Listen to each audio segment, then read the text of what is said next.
Variable speed drive or energy conservation by variable speed drive. Variable speed drive દ્વારા એનર્જીનું conservation અથવા તો એનર્જીનો બચાવ, શક્તિનો સંચય. બરાબર. તો એની અંદર વાત કરીએ. ઓકે, આ વેરિયેબલ સ્પીડ ડ્રાઈવનો ડાયાગ્રામ છે. બરાબર. વેરિયેબલ સ્પીડ ડ્રાઈવનો ડાયાગ્રામ છે, જેની અંદર કોન્સ્ટન્ટ ફ્રીક્વન્સી વાળો 3 ફેઝ એસી સપ્લાય આપવાનો છે. ઓકે, કોન્સ્ટન્ટ ફ્રીક્વન્સી વાળો એસી 3 ફેઝ એસી સપ્લાય આપવાનો છે. ધેન રેક્ટિફાયર છે, એટલે રેક્ટિફાયર નું કામ આપણને ખબર છે શું છે. રેક્ટિફાયર નું કામ એસી માંથી ડીસી માં કન્વર્ઝન કરવાનું છે. ત્યાર પછી પાવર ઇલેક્ટ્રોનિક્સ કન્વર્ટર છે, એટલે કે આ પૂરેપૂરું કન્વર્ટર છે, જેની અંદર ફિલ્ટર છે. બરાબર. એસી ના કોઈ પણ કમ્પોનેન્ટ ડીસી ની અંદર રહી ગયા હોય તેને કન્વર્ટ કરવા માટે, ફિલ્ટર કરવા માટે આપણી પાસે ફિલ્ટર મૂકેલું છે. બરાબર. જેથી કરીને એસી ના કમ્પોનેન્ટ નીકળી જાય. અને ત્યારબાદ ઇન્વર્ટર જે ડીસી સપ્લાય નું ફરીથી એસી માં કન્વર્ઝન કરે. પણ તો આવું કરવાનું રીઝન શું છે? આપણે આની અંદર ઇલેક્ટ્રોનિક્સ બેલાસ્ટ આની પહેલા જોયેલું. બરાબર. ત્યારે પણ આપણને ખબર, ખાસ કરીને 4th સેમેસ્ટરમાં યુડબ્લ્યુમાં ઇલેક્ટ્રોનિક્સ બેલાસ્ટ આવેલું હતું. બરાબર. જેની અંદર ઓછી ફ્રીક્વન્સી અથવા તો કોન્સ્ટન્ટ ફ્રીક્વન્સીનું આપણે વેરિયેબલ ફ્રીક્વન્સીમાં કન્વર્ઝન કરતા હતા.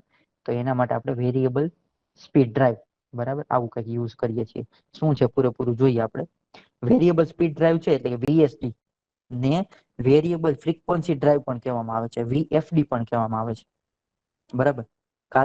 કારણ કે આ માટે મોટરનો ઉપયોગ કરવામાં આવે છે. બરાબર. અને તેની સ્પીડમાં ફેરફાર કરવા માટે તેને આપવામાં આવતા એસી વોલ્ટેજની ફ્રીક્વન્સીમાં ફેરફાર થાય છે. એટલે ઇન્ડક્શન મોટર આપણી પાસે જે છે, ઇન્ડક્શન મોટર, એની સ્પીડને વેરી કરવા માટે, એની સ્પીડને બદલવા માટે આપણે શેનો ઉપયોગ કરીએ છીએ? ફ્રીક્વન્સીનો. અને કઈ ફ્રીક્વન્સી? Variable frequency. એટલા માટે એનું નામ શું છે? Variable frequency drive. Variable speed drive, એટલે કે સ્પીડમાં ફેરફાર અથવા તો ફ્રીક્વન્સીમાં ફેરફાર. એટલે અલ્ટિમેટલી આપણે કેમાં ફેરફાર મળે? સ્પીડમાં ફેરફાર મળે. That is why the name is variable speed drive or variable frequency drive. Okay, હવે વેરિયેબલ વોલ્ટેજ આપણી પાસે જે છે, અને વેરિયેબલ ફ્રીક્વન્સી ડ્રાઈવ, આવું પણ એને કહેવામાં આવે છે. વાય?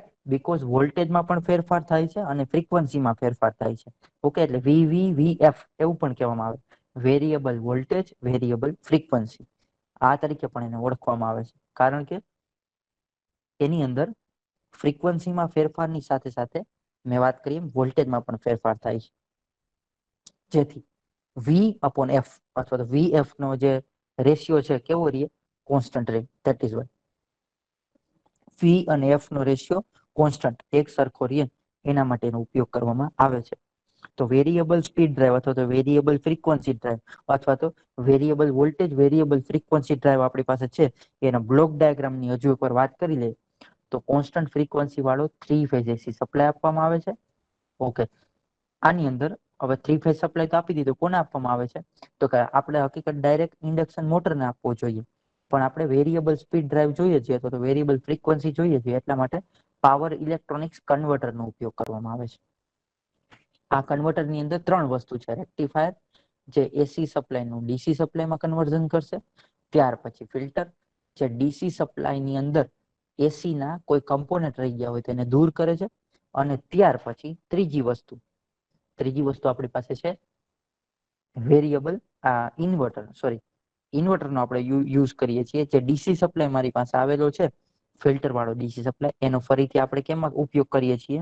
ફરીથી આપણે ઉપયોગ કરીએ છીએ એસી સપ્લાયમાં કન્વર્ઝન કરવા માટે. બરાબર. એટલે ઇન્વર્ટરનો યુઝ આપણે ડીસી સપ્લાય થી એસી સપ્લાયના કન્વર્ઝન માટે કરશું. બરાબર. અને ત્યાર પછી એ સપ્લાય આપવામાં આવે છે આપણા વેરિયેબલ ફ્રીક્વન્સી વાળો જે સપ્લાય છે. કારણ કે હવે અહીંયા ફ્રીક્વન્સી કેવી થઈ ગઈ છે? વેરિયેબલ થઈ ગઈ છે, તો વેરી થઈ ગઈ છે.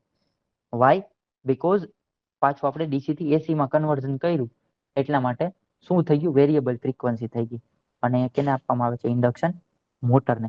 એટલે આપણને હવે જે ફ્રીક્વન્સી મળે છે, કેવી મળશે?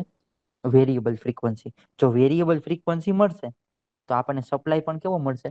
અથવા તો ઇન્ડક્શન મોટરની સ્પીડ પણ કેવી મળશે? વેરી મળશે, અથવા તો ફેરફાર વાળી મળશે. જોઈએ આપણે આને also called variable frequency drive, જેની આપણે વાત કરી, because to change in speed તો change in frequency. Okay, this is called variable voltage variable frequency drive પણ એને કહેવામાં આવે છે. એના વિશે પણ વાત કરી.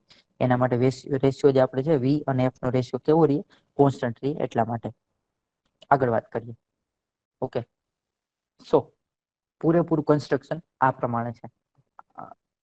જો એનું એનર્જી કન્ઝર્વેશન ની વાત કરીએ તો એની અંદર શું થાય છે, જ્યારે લોડ અને ટોર્ક આ બે કોન્સ્ટન્ટ હોય, બરાબર, ત્યારે તેમાં પાવર સ્પીડના પ્રમાણમાં હોય છે. એની અંદર પી પ્રપોઝનલ ટુ એન હોય છે. પી પ્રપોઝનલ ટુ એન એટલે શું, તો કે પાવર તમારો સ્પીડ જે છે એના સમપ્રમાણમાં હોય છે, એટલે પી પ્રપોઝનલ ટુ એન. આના કારણે શું થાય, સ્પીડ 50% જેટલી ઘટે છે, ત્યારે પાવર પણ 50% જેટલો ઘટે છે, એવું કહેવાય. જો સ્પીડ ઘટે તો પાવર એ ઘટે. જો સ્પીડમાં વધારો થાય તો પાવરમાં વધારો થાય, અથવા પાવરમાં વધારો થાય તો સ્પીડમાં વધારો થાય. બરાબર, આ પ્રમાણેનું પ્રપોઝનલ હોય છે. ઓકે, હવે અમુક પ્રકારના લોડમાં કેવું થાય, ફોર એક્ઝામ્પલ ફ્લુઇડ મૂવર્સ છે, રેસિપ્રોકેટિંગ પંપ છે, વગેરેમાં આ બધામાં શું થાય, તો કે ટોર્ક સ્પીડના પ્રમાણમાં બદલાય છે.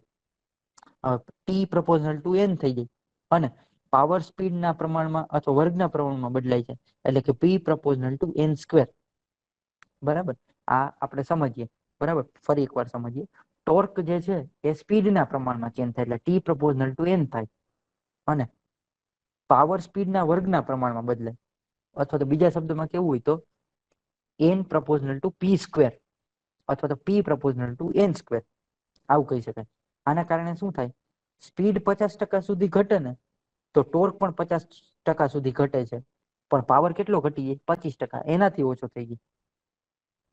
હવે આવું થાય તો શું થાય, તો કે સેન્ટ્રીફ્યુગલ ફેન તમારા જે પંપ વગેરેમાં લોડ ટોર્ક સ્પીડના પ્રમાણના અથવા તેના વર્ગના પ્રમાણમાં ચાલતો હોય, T proportional to N square ના પ્રમાણમાં, અને પાવર સ્પીડના ઘનના પ્રમાણમાં ચાલતું હોય. બરાબર, એટલે પી પ્રપોઝનલ ટુ એન ક્યુબ થઈ જાય. હવે બરાબર, આથી 50% જો સ્પીડ તમારી લોડ ડ્રાઈવ ઘટે ને, બરાબર, તો ટોર્ક 25% જેટલો ઘટી જાય, અને પછી એની ડ્રાઈવ જે છે એ તો 12.5% સુધી ઘટી જાય. આમ લોડ ના પ્રકાર પ્રમાણે ઓછી સ્પીડ પર પણ અથવા ઓછા પાવરની જરૂર પડે છે. બરાબર, એટલે પાવરમાં આપણે અલ્ટિમેટલી ઘટાડો કરીએ છીએ. ઓકે, ફોર એક્ઝામ્પલ શું થાય, હજુ ઉપર સમજીએ. ટોર્ક પ્રપોઝનલ ટુ એન હોય, અને પી પ્રપોઝનલ ટુ એન સ્ક્વેર હોય. બરાબર, હવે એની આગળ કોઈ સેન્ટ્રીફ્યુગલ પંપ કે એવું હોય તો શું થાય, તો કે T proportional to N square for example થઈ જાય, તો P proportional to N cube થઈ જાય. બરાબર, એટલે પાવરમાં શું થઈ જાય, ઘટાડો થઈ જાય. તો આવી રીતે આપણે શું કરી શકીએ, એનર્જીનું કન્ઝર્વેશન કરી શકીએ. બરાબર, સ્પીડમાં ઘટાડો કરી, અથવા તો સ્પીડમાં આપણે વેરી કરી અને પાવરમાં ઘટાડો કરી શકીએ, તો આપણું એનર્જીનું કન્ઝર્વેશન થઈ જાય. એ જુદા જુદા લોડ પર ડિપેન્ડ છે, પણ એના માટે આપણે શું કરવું પડે, વીએસડી વેરિયેબલ સ્પીડ ડ્રાઈવ અથવા તો વેરિયેબલ ફ્રીક્વન્સી ડ્રાઈવ નો યુઝ કરવો પડે. ઓકે,